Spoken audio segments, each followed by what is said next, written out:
வணக்கம். நம்ம இன்றைக்கி ஒரு இனிப்பு பொங்கலும் ஒரு சுடுக்குள்ள மொறு வடையும் செய்யலாம். நான் இது புரட்டாசி சனிக்கிழமைக்கு செஞ்ச பிரசாதம். 1 டம்ளர் பச்சரிசியும் 1/4 டம்ளரோட கொஞ்சம் ஜாஸ்தியாக வறுத்த சிறுபருப்பும் போட்டு நல்லா கழுவி ஒரு அரை மணி நேரம் ஊற வச்சிடணும்.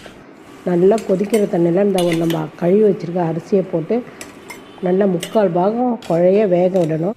வெந்த பொங்கலில் ருசிக்காக உப்பு போட்டு நான் சம அளவு வெல்லம் எடுத்திருக்கேன். அதை ஒரு 1/4 டம்ளர் தண்ணி ஊற்றி ஒரு கம்பி பதத்துக்கு வெல்லம் பாகு எடுத்து அதை இந்த பொங்கலில் வடிகட்டி சேர்த்துடணும். இந்த மாதிரி ஒரு கம்பி பதத்துக்கு நம்ம பாகு எடுத்து பொங்கல் செஞ்சால் அந்த பொங்கல் மறுநாள் வரைக்கும் நம்ம வெளியிலே வச்சுருக்கோம், கெடாது. பொங்கலும் வெல்லமும் ஒன்றா கலர்ற வரைக்கும் நல்லா கிளறி விடணும். வாசனைக்கு ஏலக்காய் போட்டு ஒரு கரண்டியில் நெய் ஊற்றி கொஞ்சம் நெய் நம்ம தாராளமாக ஊற்றிக்கலாம். அதில் முந்திரி திராட்சை போட்டு நல்லா கருகாமல் வறுத்து தயாராக இருக்கிற பொங்கலில் சேர்த்து கிளறினீங்க அப்படின்னா நல்லா தித்திப்பான ஒரு பொங்கல் ரெடி ஆகிடுச்சு.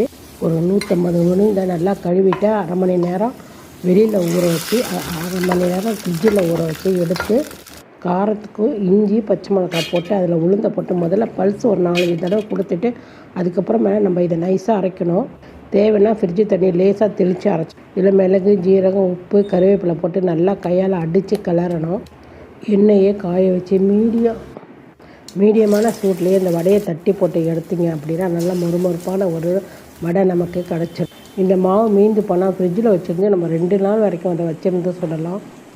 ரொம்ப ஈஸியாக ஒரு இனிப்பு பொங்கலும் மொறு வடையும் ரெடி ஆகிடுச்சு. இது பிடிச்சிருந்தால் லைக் பட்டனை தட்டிட்டு தெரிஞ்சவங்களுக்கெல்லாம் கொஞ்சம் ஷேர் பண்ணி விடுங்க. இது இந்த புரட்டாசி சனிக்கிழமை சாமி கும்பிட்றதுக்கு செஞ்ச பிரசாதம். பொங்கல் பார்க்குறதுக்கு தண்ணி மாதிரி இருக்கும், ஆனால் கொஞ்சம் நேரத்தில் அது இறுகி நல்ல பதமாக வந்துடும். நம்ம சேனலை மறந்துடாமல் அப்படியே சப்ஸ்கிரைப்